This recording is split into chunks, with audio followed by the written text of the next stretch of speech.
Thomas comes to breakfast.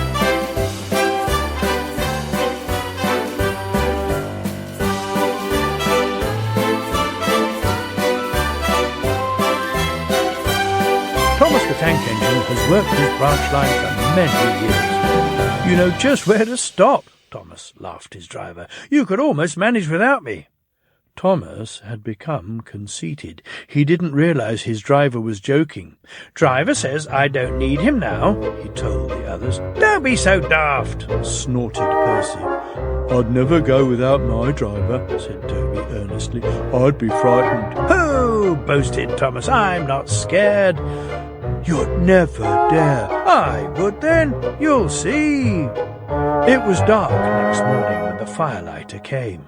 Thomas drowsed comfortably as the warmth spread through his boiler. He woke again in daylight. Percy and Toby were still asleep. Thomas suddenly remembered. Silly stick-in-the-muds, he chuckled. I'll show them. Driver hasn't come yet, so here goes. He cautiously tried first one piston, then the other. They're moving. They're moving, he whispered. I'll just go out, then I'll stop and wheesht! That'll make them jump. Very, very quietly he headed for the door. Thomas thought he was being clever, but really he was only moving because a careless cleaner had meddled with his controls. He soon found his mistake. He tried to wheesh, but he couldn't. He tried to stop, but he couldn't. He just kept rolling along. The buffers will stop me, he thought hopefully, but that siding had no buffers. It just ended at the road. Thomas's wheels left the rails and crunched the tarmac. Horrors! He exclaimed and shut his eyes. He didn't dare look at what was coming next. The station master's family were having breakfast. They were eating ham and eggs. There was a crash. The house rocked. Broken glass tinkled. Plaster peppered their plates.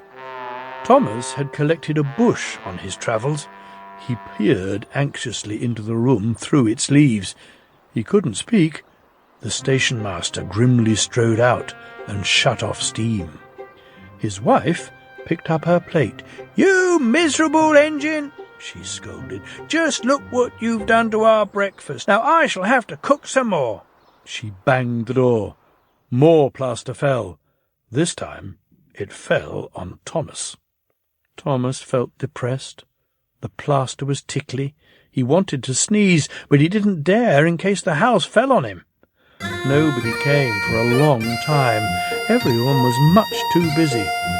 At last, workmen propped up the house with strong poles. They laid rails through the garden, and Donald and Douglas, puffing hard, managed to haul Thomas back to the yard. His funnel was bent.